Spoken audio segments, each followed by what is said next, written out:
This is Gridiron Graduates, a weekly podcast covering all things football. Episode number 43, Bush League. Recorded August 25th, 2016. What's up, guys? Welcome back to another edition of the Gridiron Graduates. Bill Rossetti hitting you guys back up, along with my good buddy Ian Wharton. Ian, what's going on, my brother? Welcome back. Always glad to have you.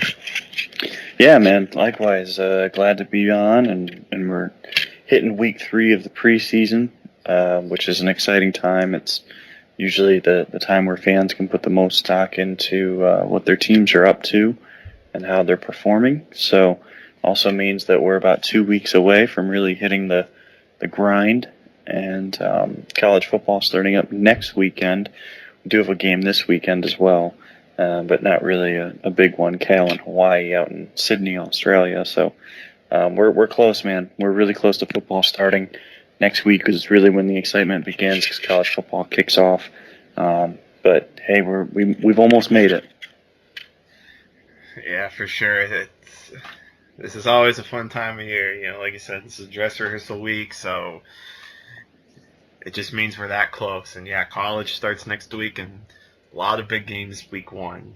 Alabama against USC. You've got Clemson visiting Auburn. Florida State against Ole Miss. Oklahoma against Houston. So a lot of great games to kick off the college weekend, which is something you don't usually see, but definitely with the college football playoff, it's definitely helping teams try to schedule more powerful teams to better their hopes. And like you said, 2 weeks away from the start of the season, so it was a long off season, but we finally made it. Yep. It sure was. I don't know why this off season just seemed like it dragged on. Don't know if it's just because our teams were pretty bad last year, but maybe so. Maybe our off season has been even longer, because we know that it's been over for a little while. So, but yeah, man, I'm ready to get this season started and have my dreams dashed quickly. Yep. Yeah, our teams were pretty bad last year, and I think they're going to be pretty bad this year. It does look like it so far. And that's pretty much going to be the gist of this episode. We're going to kind of preview the teams a little bit and give our predictions for the season. So let's jump into it. Let's start with your guys in your division, the AFC East. Obviously, the big storyline there, Tom Brady out for the first 4 games of the season because of Deflategate, which finally ended after about 1 million years. So Jimmy Garoppolo, of course, going to step in. He's got Arizona, I believe Buffalo, Houston, and forget who they're playing week 2, but definitely some tough games, but they should probably still come out of that 2-2, maybe 3-1, and then when Tom Brady comes back, they'll probably just run roughshed through that division and probably maybe not cruise to the division title, but should have a fairly easy time getting through the division. So I think the Patriots are probably the pick here, and then we'll kind of get to the other teams a little bit. But what's your early take right now on the AFC East? Yeah, I'm with you. It's a tough division. I think all 4 teams have their positives and negatives, in the sense of, if things go really well for each team, you could conceivably make a good argument for them to winning the division. I think outside the Dolphins, just because their weaknesses are so strong. But they do have good strengths as well, and they've got some things to build around. So I think they're going to be at least an enjoyable team to watch. But yeah, I mean, I'm with you here. I like the Jets, but ultimately Ryan Fitzpatrick, I just can't put faith into him. The Buffalo Bills, I like that they locked up Tyrod Taylor long term, but again, it's a Rex Ryan team. They're starting to get a lot of injuries, suspensions, and basically missed games already. We're already counting missed games for them. That's a really bad thing in the preseason before the physical toll really even starts. So I got to go the same here. I think Jimmy G is going to do an okay job. Their schedule starts off nicely for them. I think the Patriots are another 11-win season coming, and maybe even at least maybe they even do better than that. Mm-hmm. Yeah, and I want to touch a bit too on Buffalo because you brought up a good point. What a off season they had. Like you mentioned, between injuries and suspensions, losing first round pick Shaq Lawson to injury, Reggie Ragland, their second round pick, out for the season, Marcel Darius suspended 4 games. Just brutal blows to that defense. It's almost unprecedented where you see that much already. Mm-hmm. So soon. Yeah, just right out of the gate. So yeah, I feel bad for Buffalo fans when, in the offseason I actually ranked their team as the 10th most talented roster in the NFL. And, maybe that was a little generous. And certainly there's a lot of teams that I could have put in there as well. But I think if you're looking at this team top to bottom, it's a really good team. They have stars all over. They've got solid depth, but it's hard to withstand. Even with depth, it's hard to withstand so many suspensions and injuries. So, it's just one of those things where, also too, if it wasn't New England atop that division, you'd still probably give them a pretty good chance. But it's hard to do that at this point with New England looming. Mm-hmm. And then, you mentioned the Jets and Ryan Fitzpatrick. At least they finally got the Fitzpatrick back. Fitzpatrick obviously gives them the best chance to win. Because it would have been really interesting if they would have went in with Geno Smith or Bryce Petty. They haven't even touched Christian Hackenberg yet this preseason. So talk about letting them sit and develop. And then Miami, we kind of talked about them before we went on the air here. You thought they looked pretty good in their preseason game against the Falcons, but you're thinking it's going to be another long season for them. Yeah, I'm looking at maybe like a 6-win team this year. Again, just defensively, just so many holes. They've continued to just neglect the defense for too long, and I think it's going to culminate into another rough season this year. But I'm optimistic on Adam Gase. I really like Adam Gase as the head coach. I think offensively it's going to be a fun team, and I think there'll be a major improvement there. If Devontae Parker, I've got major concerns about Devontae Parker. I wasn't sold on him coming out. Thought he was a nice, not an amazing player. Some people had AJ Green as the comp for him. I didn't see it that way so far. It's basically what's happened. But, we'll see. It's way too early. I'm not writing him off. If he can step up and be a stud for the Dolphins, that's going to make a major difference. I am concerned with their lack of run blocking so far. They're starting 4 offensive tackles, essentially, and then obviously Mike Pouncey's out. So, we'll see how they do, but I'm not too optimistic here as we enter the season. Let's move on. It's always funny. It's always fun recording a podcast and following Twitter with live football. So I think we have to talk about the NFC East now because as we're talking right now, Tony Romo is hurt again. Yep. All I'm seeing on Twitter right now, and for those listening later, this is this is a little after 10 Eastern time. Thursday night, so during the Cowboys game. And Romo apparently has hurt his back again. Oh boy. Yeah. Not good for Dallas if he's down, and it definitely throws the NFC East up in the air just like it did last year. Pretty routine play.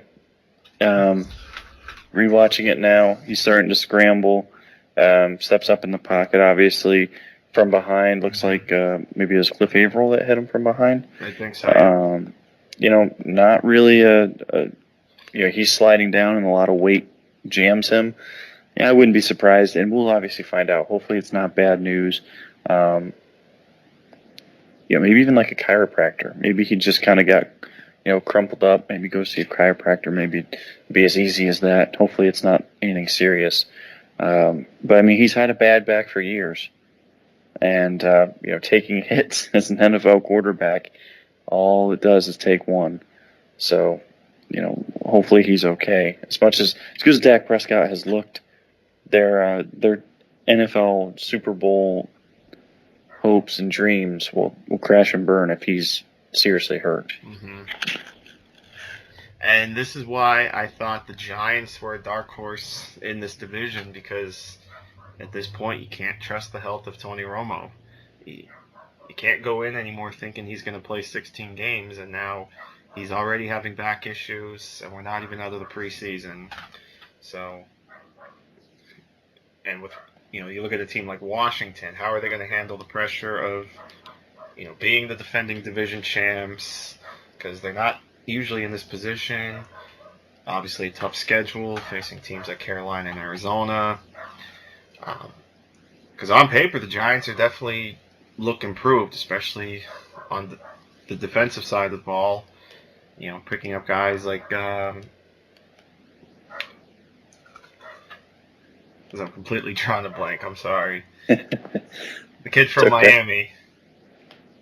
Oh yeah, Olivier Vernon. Got Janoris Jenkins, cornerback. Janoris Jenkins, yep.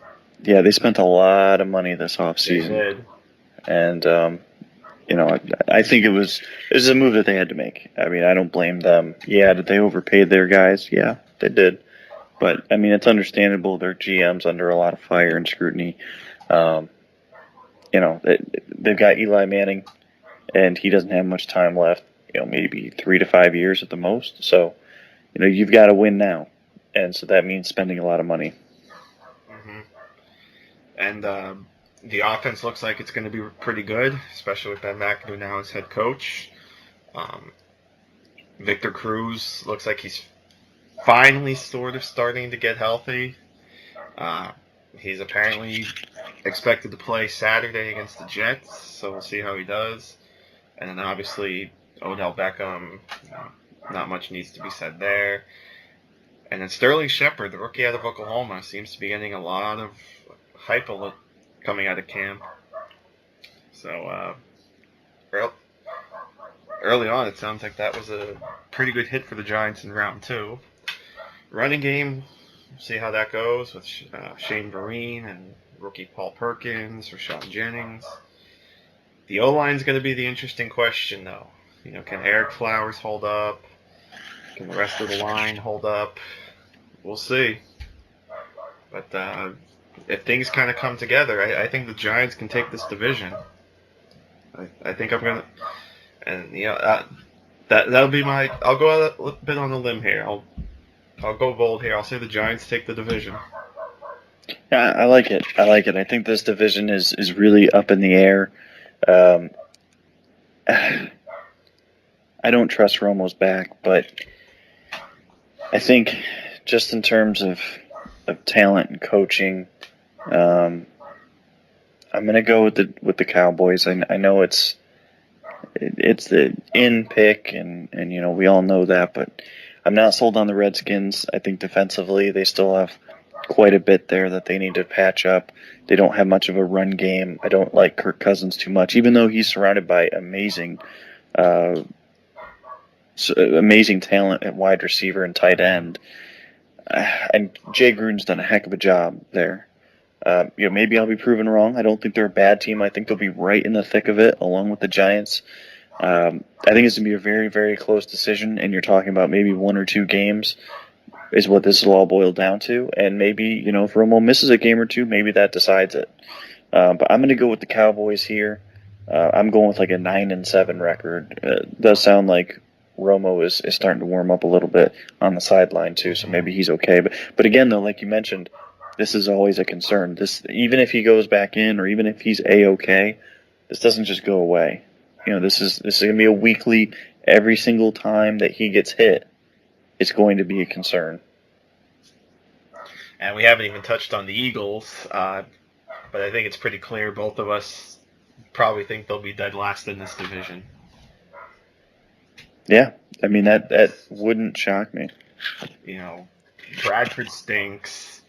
There's not a whole lot of talent on that offense outside of Jordan Matthews and Zach Ertz and maybe Darren Sproles, because, again, we talk about injuries. Ryan Matthews is another example. How is he going to hold up, especially now that he's kind of the de facto number one running back now that DeMarco Murray's in Tennessee.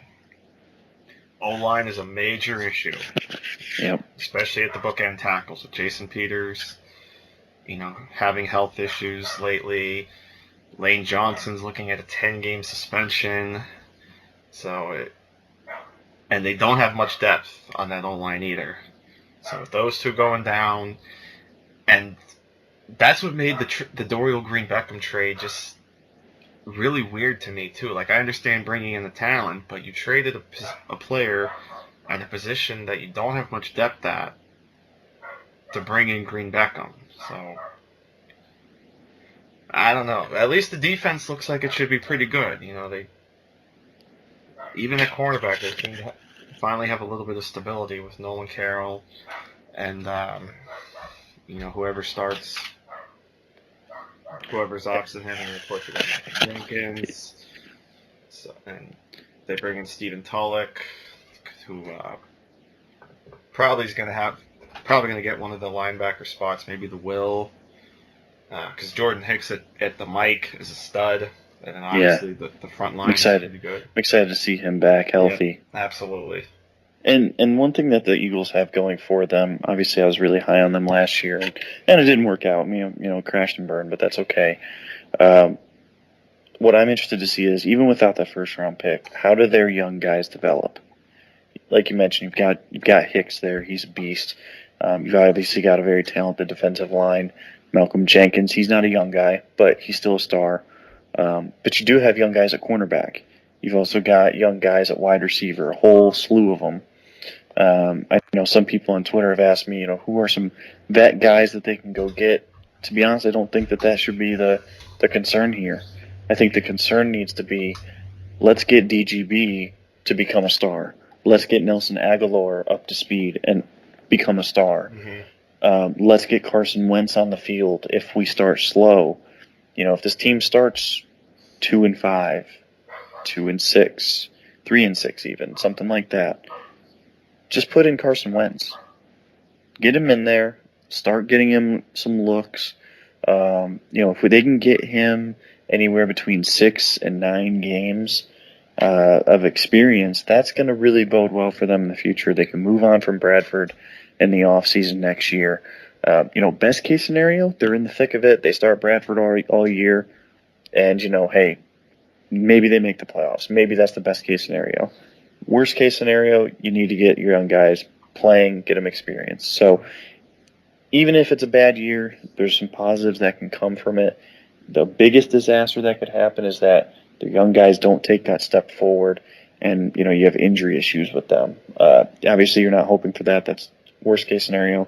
Even in that scenario, though, at least then that you can move on from guys like DGB and Aguilar, or at least start building with them not in mind. Don't get rid of them, but you don't count on them either. So mm-hmm. It's going to be it may be a rough season. I think it will be a rough season, but there can still be a lot of learning about the organization and who the future will be. And I'll go ahead and say right now, it would not surprise me if the Browns upset the Eagles. I don't even know how much of an upset it would be, but it wouldn't surprise me too much if the Browns beat the Eagles in Week 1. Yeah, I'm with you. The Browns on defense are a mess, but I'm just really excited to see Robert Griffin mm-hmm. with that team. And, those are two of probably the worst 10 teams in the league. I don't think the Browns are awful. If they ripped off 6 or 7 wins, it wouldn't surprise me. But I also wouldn't be surprised if they won 3 games. I don't know what it is about them. It's hard to get a pulse for them because I know that they're not very good and they're so young. But yeah, man, I think it's going to be an entertaining game with 2 bad teams, mm-hmm. but teams that I really like their future. Yeah. If things fall in the right place, these could be really good teams. And that's a nice little segue. We'll move into the AFC North. So, couple more points I want to touch on with the Browns. Really been exciting to see the evolution of Terrell Pryor as a wide receiver. It's really amazing how successful he's been at making the transition from quarterback to wide receiver, and that's obviously only going to help this Browns offense because now you have a third weapon in that wide receiver core. I mean, the first few weeks of the season, it'll really only be Coleman and Pryor, but then come week 5, here comes Josh Gordon back, and now all of a sudden you've got Gordon, you've got Coleman, you've got Pryor. Running game, you've got Duke Johnson, Isaiah Crowell, and people may not think, but the Browns have one of the better offensive lines in the league. They've one of the best bookend tackles in the league, and Joe Thomas and Mitchell Schwartz. I'm sorry, Mitchell Schwartz isn't there anymore. Yeah, they failed to resign him. That's right. I apologize. Which is shocking. They should have though. I would have really liked this offense if they would have brought him back. If they would have still had Mitchell Schwartz, they would have had one of the better duos. But that's right, because they lost Schwartz, they lost Alex Mack to Atlanta. So now you kind of have to hope that Cameron Irving kind of develops, and at least he's a little versatile because he's obviously played a couple positions at Florida State. So we'll see. But obviously Joe Thomas is still one of the better left tackles. Joel Bitonio is a nice guard. And then the defense, losing Tayshaun Gibson's going to hurt. Absolutely. So, we'll see. Browns will be an interesting team. Like I said, like you said, they could win maybe 6 games, or they could be one of the worst teams. But on the bright side, they're probably looking at 2 top 10 picks next year, which isn't all that bad. And then the rest of the division, Baltimore's intriguing because there's been reports lately now that they might go with a 4-headed horse at running back. Guys like Buck Allen, Justin Forsett, and a couple others. Should be interesting to see how that plays out. Joe Flacco coming off a torn ACL. Terrell Suggs coming off his injury. Matt Elam's injured again. So we'll see how the secondary does. Yeah. Be interesting seeing Eric Weddle in a New Jersey. Because he'll be there. That was definitely a nice pickup for the Ravens, for sure. Yeah. I mean, it cost him Will Hill, who was suspended, and, he's having his issues staying on the field. But, I'm interested to see what he has left. Obviously, my guy, Jimmy Smith, one of my favorite corners in the league. Mm-hmm. I feel like Baltimore could be the worst team in that division. Like, I know that seems maybe surprising, but man, though, they're relying on so many dudes that were injured last year. Yep. I mean, they did bring in Mike Wallace, but how much does he really have left in the tank? It'll be tough. It could be a tough year for the Bengals, or for the Ravens, excuse me. Bengals, on the other hand, they should have a good season. Even with the loss of Marvin Jones and Mohamed Sanu, Tyler Boyd has seemed to step up pretty quickly and is looking like a pretty nice complementary piece to AJ Green. Still have the 2 solid running backs, Gio Bernard and Jeremy Hill. I like their offensive line. I obviously like their defense as well. I'm still a big Geno Atkins fan.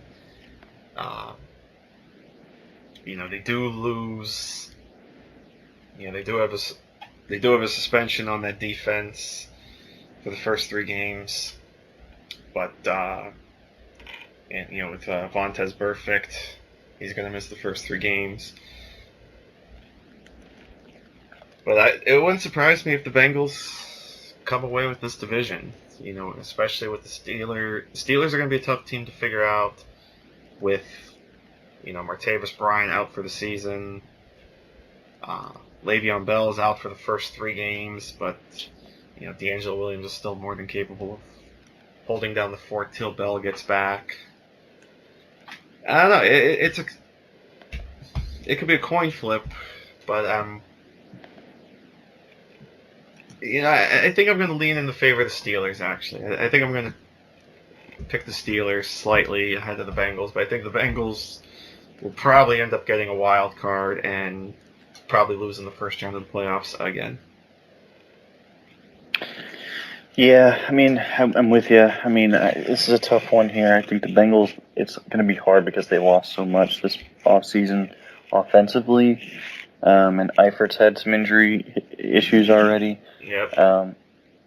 Pittsburgh, their defense, they played well last year. They played better, but I still feel like it's a bend don't break defense, and ultimately you can't really trust those defenses. Ben Roethlisberger really wasn't himself last year. I think the last 2 years you're starting to see decline in him, and again you have injury issues with him as well. This is a really tough one. I'm gonna go with the Steelers here,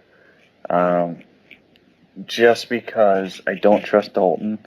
I don't trust the Steelers either, really, but I trust Roethlisberger a little bit more than Dalton.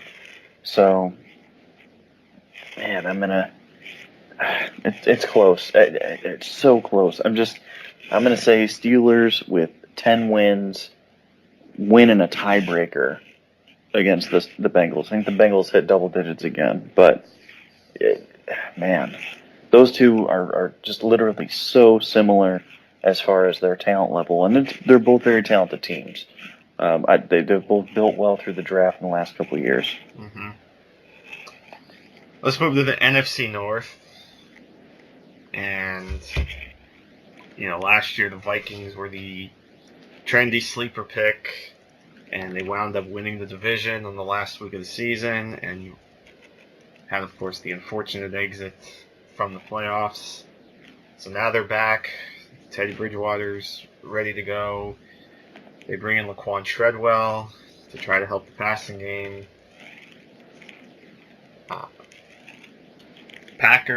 And you got the Packers. Aaron Rodgers hopefully ready to shake off what was a pretty bad season last year. He definitely wasn't himself. And they do get Jordy Nelson back. Eddie Lacy hoping to bounce back. We'll see on defense too, now that they finally have Clay Matthews out on the outside where he belongs. The NFC North is going to be another tough division, I think. Could be another dogfight between the Packers and the Vikings. Yep. Don't see much from the Bears. Lions will be okay. I like the Marvin Jones addition. I think he's going to really be a nice compliment and take some pressure off of Golden Tate. Running game should be really interesting in Detroit. How they split things up between, Zach Zenner and Dwayne Washington and, Amir Abdullah. They're going to be a fun team. Jim Bob Cooter did a good job with them when he took over as offensive coordinator last year. Losing Megatron's can be really interesting to see how they recover from that. Which is a shame, man. I'm going to miss seeing him play, but it's going to be weird seeing the off lines and not seeing 81 for sure. Right. So I think I'm with you here. I think it's just between the Packers and Vikings. I'm going to go with the Vikings. I just think they have a deeper roster. I think it's more balanced. Their defense is the Packers' defense is certainly no slouch, but they tend to have a lot of injuries, whereas the Vikings, I think, are better built as far as a season long. It's a lot of young guys, a lot of guys in their prime. That bodes well for them, I think. Guys really hitting their stride as opposed to the Packers who are relying on older talent. Then their defensive line is a little bit of a mess. A couple suspensions in there as well. Obviously, on offense, the Vikings, you're expecting Teddy Bridgewater to take a little bit of a jump. He's been okay thus far, and I think that he's got to hit that next level, and I think that he has the talent around him to now take that next level. Treadwell, he might not be a huge contributor this season. He hasn't looked great in preseason, but that's okay because they've added some other pieces there with the offensive line specifically, and Stephon Diggs has been playing well.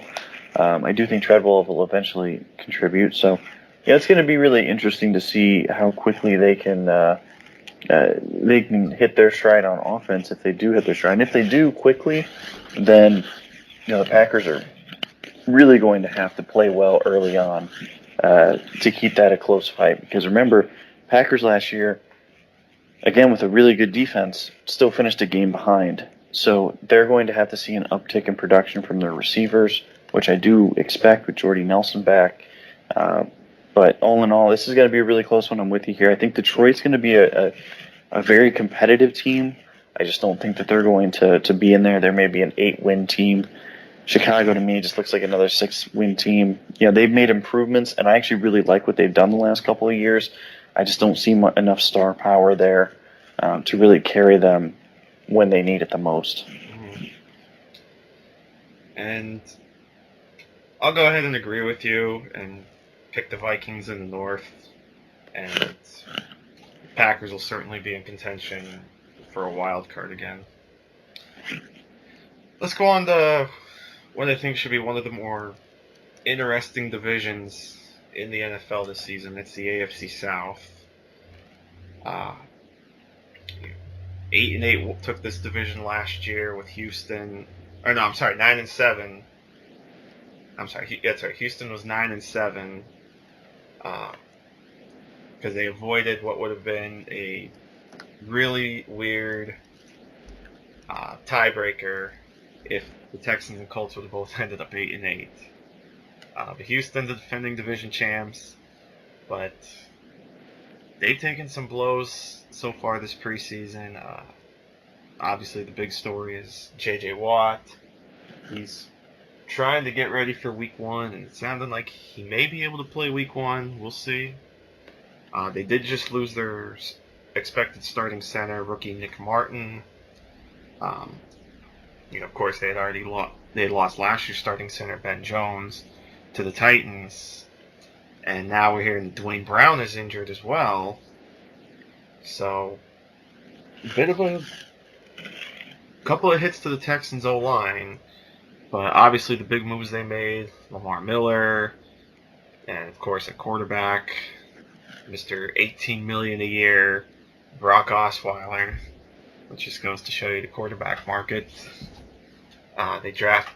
They draft 2 receivers in the first 3 rounds, including first-rounder Will Fuller.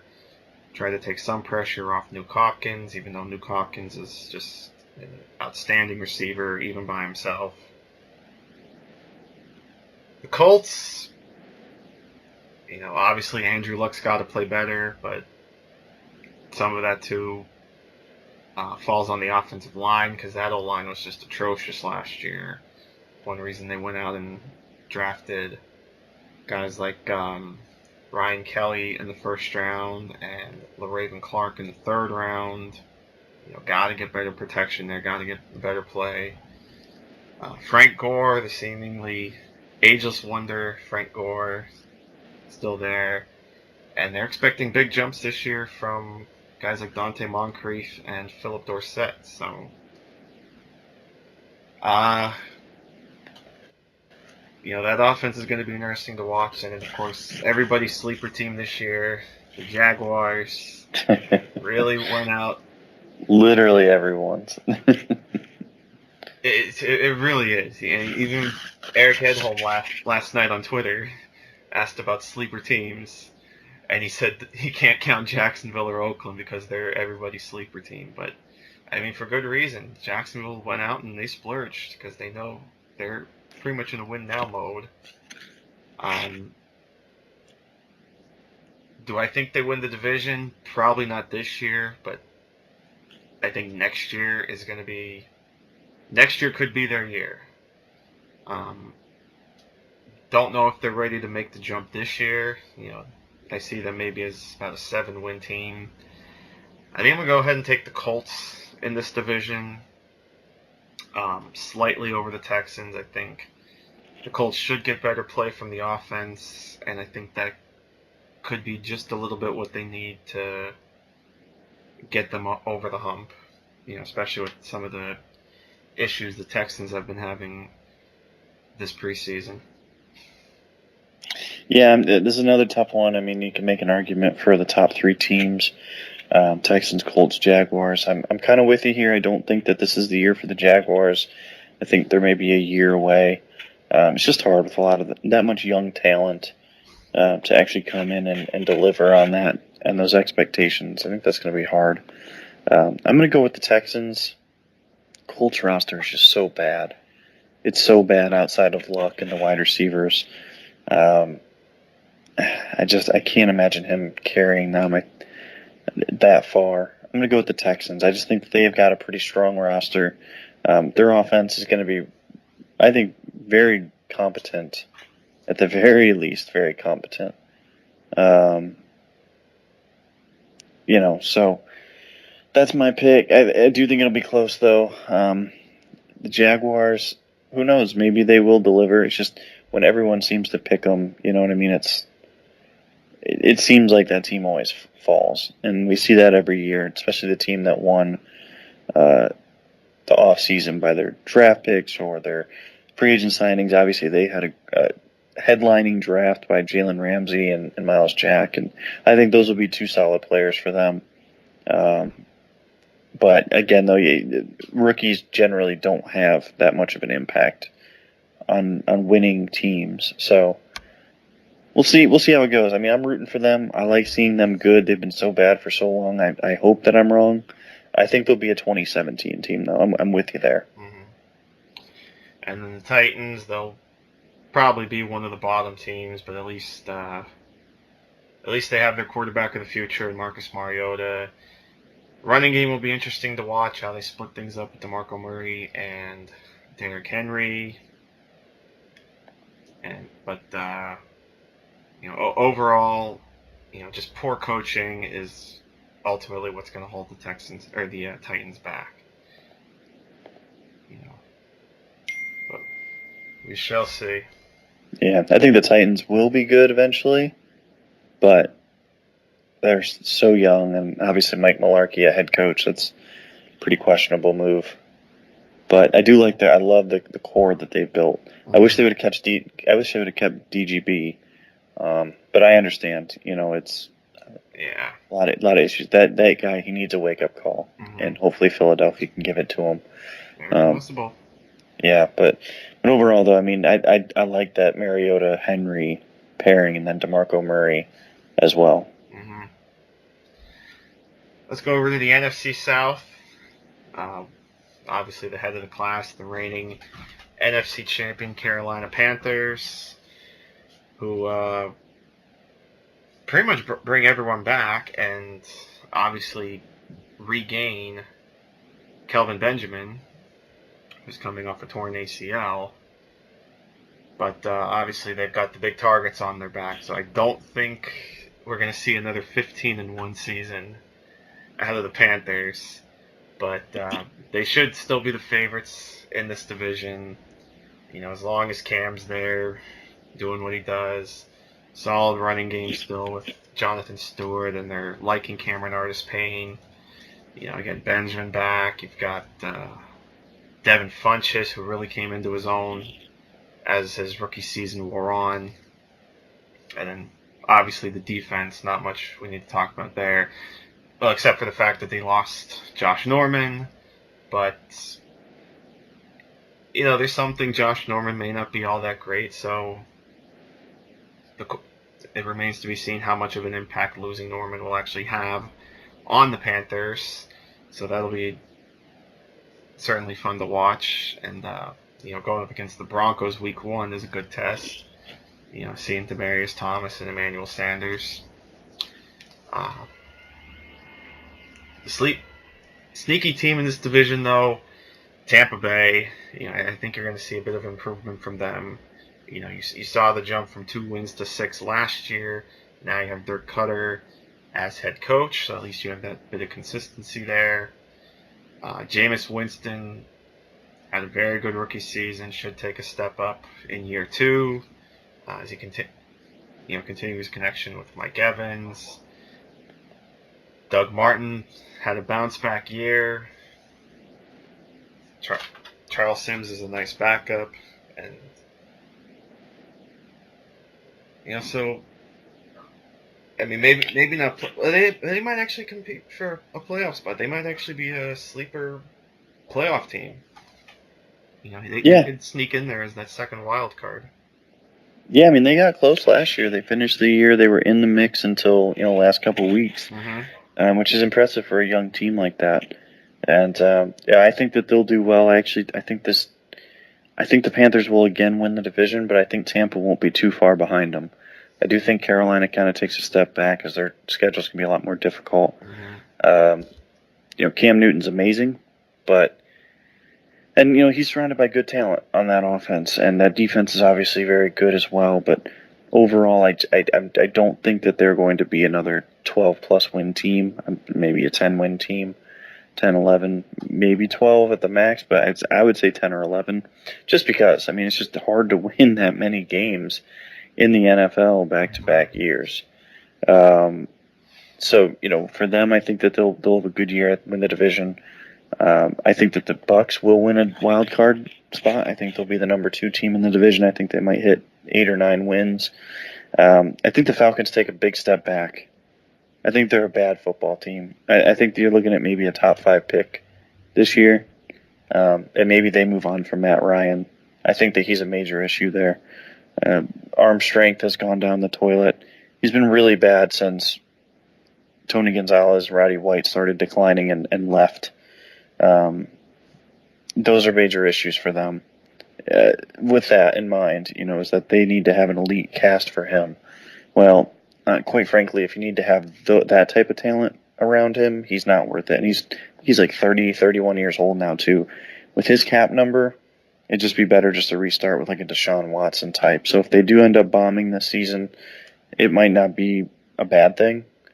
So, for them, I look for them to have a sharp decline. And I think the Saints will be in the same range as they were last year. 7-8 wins, 7-9 last year. I think that their defense is still horrible, but their offense is always going to be competent because of Drew Brees and their receivers. So, Sean Payton as well. Obviously a great mind. So, I think this will be another competitive division, especially for that number 2 spot. And I would expect that number 2 spot to get one of the wild cards.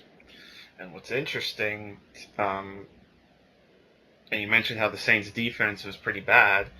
Losing Haloi Kika just makes it even worse, because now, where's the pass rush going to come from? He was expected to be that main pass rush specialist for the Saints, and now he's done for the year. Right. So, where's the pass rush going to come from besides Cam Jordan? Yeah, man, it's a good question. Junior Gillette obviously has been gone now for 2 years. A couple major injuries with Washington, but it's hard to look at this defense and take it seriously. They've got some young guys, Delvin Breaux, P.J. Williams. Those guys could maybe continue their development. I'd like to see Jarris Byrd maybe come back healthy at free safety, but that's obviously a huge if.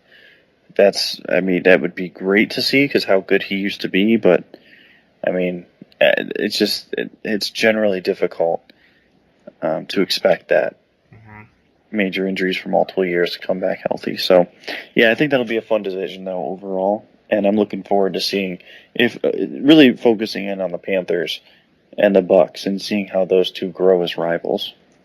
And I guess guys like P.J. Williams and Breaux probably made Keenan Lewis expendable, especially with all his injuries.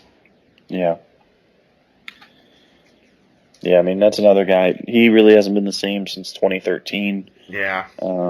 When he left Pittsburgh, that was really when he was at his peak, and that's a long time ago. I don't know if they're really missing anything by cutting him. Let's move to the AFC West, where, of course, you have the defending Super Bowl champion Denver Broncos, who sound like they will be going with Trevor Siemian as their starting quarterback. Poor Mark Sanchez. Oh, my goodness gracious. I don't even know where to start with that because, nothing against Trevor Siemian, but the fact that Mark Sanchez couldn't beat him out. Wow. Yeah, I mean, honestly, I'm shocked. When I scouted Trevor Siemian for Optimum Scouting a couple years ago out of Northwestern, I never once thought that this was an NFL caliber starter. I thought maybe low end backup training camp arm. So props for John Elway for finding someone who could, and yeah, the competition is low and they're keeping Paxton Lynch out of it really. But props to them for developing him. We'll see. I still think he'll be a bad starter. He hasn't looked good in the preseason, I don't think. But, it's props to him, props to the work that he's done. I am excited to see what becomes of it. Yeah. But of course, not all is bad in Denver. You still have the elite weapons in Demaryius Thomas. You have, obviously, a good running back in C.J. Anderson. And then, of course, your elite defense. Obviously, talent all across the board. Now, they did lose Malik Jackson, but you still have Derek Wolfe there on the interior line, who's a great defensive tackle. So, that defense really is what's probably going to keep Denver competitive and, maybe keep them in competition for the division. But, boy, and we've talked about this with so many teams in the past. The quarterback issue sometimes just looms too large, no matter how good the rest of the roster is. If you take away quarterbacks, Denver's roster is right near the top. There's no question. Once you add quarterbacks into the mix, it takes a huge hit. Yeah, I mean, there's no doubt about it. There's no doubt about it, and I don't really know. I don't know. It's pretty unprecedented to see that sort of drop in such a crucial position like that. So especially for the Super Bowl champion. Yeah, exactly. So I mean, there's so much uncertainty. I think around Simeon and even if Sanchez has to play, I'm going to go here. I'm looking at the rest of that division. The Chiefs had a huge run last year. They seem to be, doing good. They lost Sean Smith, which that's going to hurt. But they finished last year with a 10-game win streak. And you've got the Raiders, who are obviously another hot choice for up-and-coming team. And then you've got the Chargers, who are healthy. I'm going to probably go with the Chiefs here. I think that's the Chiefs' year to win this division. I think the Raiders, like the Jaguars, are 1 year away. Their young quarterbacks need to kind of make that next step. But that's going to be extremely tight race, I think. Those are some very good teams. Uh-huh. I'm going to go ahead and pull the trigger a bit here, and I'm going to pick the Raiders to win the West. I think this could be their year. I think Derek Carr to Amari Cooper, I just have faith in that connection. Michael Crabtree has done a nice job not falling off the face of the earth since leaving San Francisco. And that defense just looks astounding. But, obviously Kansas City's defense is still great as well. Boy, I mean, like you said, and even San Diego, for as dumb as they look in this saga with Joey Bosa right now, which is just absolutely ridiculous that it's been lingering on this long. If they can stay healthy, they might be up there. They'll keep games competitive. They've got talent on both sides of the ball. It would not surprise me if all four of these teams are pretty close at season's end. Yeah. It definitely could be either one of those two games in Week 17. The Chiefs against the Chargers, the Raiders against the Broncos. Both of those games easily could be for the division crown. Oh, yeah. No question. And that'll be great. I mean, I think it's especially because you have such young quarterbacks, and then you've got Phillip Rivers and Alex Smith. And so you can kind of see the storyline shaping already, depending on how these young quarterbacks work out. I mean, for all we know, maybe Mark Sanchez gets in there by week 6, and maybe Simeon just struggles that much, or maybe for example, Derek Carr is on fire and just really claims his one of the thrones as one of the top young quarterbacks, and those things are fun to watch unfold, and those things can definitely swing a race very quickly. And last but not least, we'll talk NFC West. And I think it's pretty clear this is a two-horse race between the Cardinals and the Seahawks. The Niners just look... I mean, Carlos Hyde has been running well, but overall I think that the Niners are probably going to be one of the worst teams this season. And then you have the Los Angeles 7-9s. It wouldn't surprise me if they finish around there again, because that's just become their specialty. That's the Jeff Fisher specialty. 7-9, 8-8. But between the Cardinals and Seahawks, obviously two great teams, but boy, the Cardinals just continue to look pretty darn good. David Johnson is just outstanding. We'll see how Carson Palmer bounces back from what was an absolutely atrocious performance in the NFC Championship. But and on defense, they locked up Tyrann Mathieu long term, which was really nice for them. It's really nice to see, after the struggles he had at LSU, really nice to see the way he's kind of turned both his career and really his life around to become one of the better safeties in the NFL. And that's a credit to Bruce Arians, of course, too, who is easily one of the best coaches in the NFL. There's no question about that, and you obviously see that if you watched the series about the Cardinals, All or Nothing, on Amazon Prime. So my pick's going to be the Cardinals here in the NFC West. Just over the Seahawks, but obviously the Seahawks are going to keep things competitive.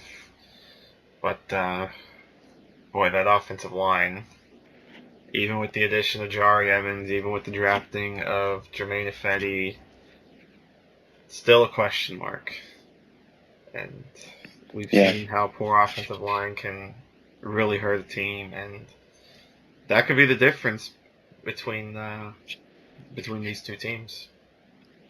Yeah, I'm with you. And it's really down to, for me, it's about Carson Palmer, and for the Cardinals, and then it's also about how that offensive line stacks up, and then how they do without beast mode for Seattle. And these are two, possibly, maybe the two best teams in the NFL. So I think it's going to be down to those two. I think the other two in the division, the Rams and the Rams have a decent roster. I think Jared Goff needs to start sooner than later for them. I understand why they're starting Case Keenum. I did think Goff would beat him out, but after watching him in the preseason, Goff is still learning some nuances of the NFL. And in fairness, he's played with some very bad teammates as well. The Rams are not in a position to help their young quarterback succeed. A lot of drops, just like the Eagles. A lot of drops from their young receivers, but they actually have less talent. Outside of Todd Gurley, they really don't have a buildable offensive weapon. Tavon Austin's okay, but that's about it. So, I'm looking at this team, this Rams team, and I'm saying, okay, it's probably another 6 to 8 win team. They may get to 8 wins just because the 49ers may only win 2 games. I think they'll probably be the number 1 pick after this year. They'll take Deshaun Watson, and Chip Kelly will just wreak havoc with Deshaun Watson at his disposal. But looking at the top of this, it's very difficult for me to project this. I'm with you on that. I'm going to go with the Cardinals as well, just because I think that they've got a little bit more reliable and balanced offense. David Johnson in the mix. They've got a good offensive line. Carson Palmer, he's tough because he can be injured as well, and that's, he really struggles when he gets injured. He's not one of those gamers that really fights through it. If he's not 100%, he doesn't do great. And I'm not faulting him for that. It's just there's guys like that, and his game is predicated on precision, and it's hard to do that when you're hurt. So, I'm going to go ahead with the Cardinals here. I think that these are both teams that could win upwards of 11 games, and certainly one of the wild card positions is coming from this division. So let's quick recap, and then we'll get into our playoff picks. So the NFC, I've got the Giants, the Vikings, the Panthers, and the Cardinals as division winners. AFC, Patriots, Steelers, Colts, Raiders. And your picks quick. I'm sorry? If you just want to recap your division picks. Oh, yeah. So I've got, just double check here what I had. I had the Patriots, the Chiefs, the Steelers, the Texans in the AFC. I've got the Cowboys, Cardinals, Vikings, and Panthers in the NFC. So mostly repeats. The big differences were the AFC, AFC West and North, and then the NFC East were my big changes. Wild cards, AFC, I'm going to go with Kansas City and Cincinnati. So I believe that puts me at 2 new playoff teams in the AFC. I'll go Oakland, surprising, over the Jets, and then I'll also go for my second AFC team. I think I've got to go Bengals. I think the Bengals will make it again. NFC, I will say, I want to put the Buccaneers in there so bad. It's just a matter of, do I take out the Packers or the Seahawks? Oh. Those are my two, by the way. Yeah. Packers and Seahawks. It feels like I should go Packers, Seahawks, but I feel like the Buccaneers could surprise and maybe take one of those wild cards. Because I think I have to put, because I probably have to put Seattle in as one of the playoff teams. I mean, even with the O-line issues, they're still one of the more talented teams in the NFC, especially compared to so many other teams in the NFC. You know, because the NFC really is so top heavy. So Seattle will be one wild card, and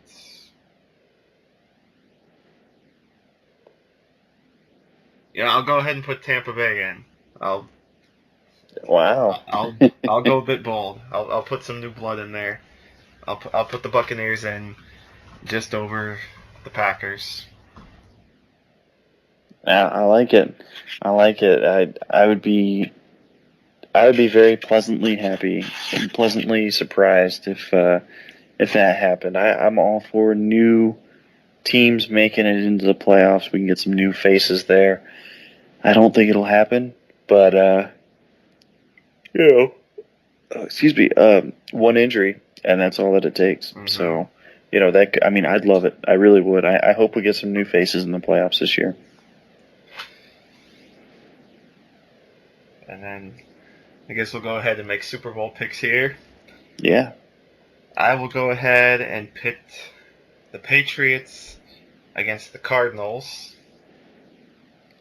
And I will say Tom Brady laughs in everyone's face as he hoists his 4th Lombardi trophy. Actually, no, I'm sorry. This would be his 5th Lombardi trophy. I will say the Patriots do it once again. They beat the Cardinals in the Super Bowl. I will go. Yeah, I think this is the Cardinals' year. I think the Cardinals will make the Super Bowl. And AFC, man, the AFC is tough. I'm not going to pick the Patriots just because I don't like the Patriots.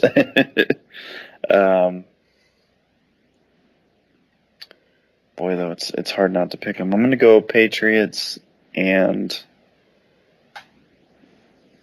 Steelers, and I'm sorry, Cardinals and Steelers, and I'll pick the Cardinals to win it. All right. Rematch of Super Bowl 43, but opposite result. Maybe this time Ben doesn't find his receiver in the corner of the end zone.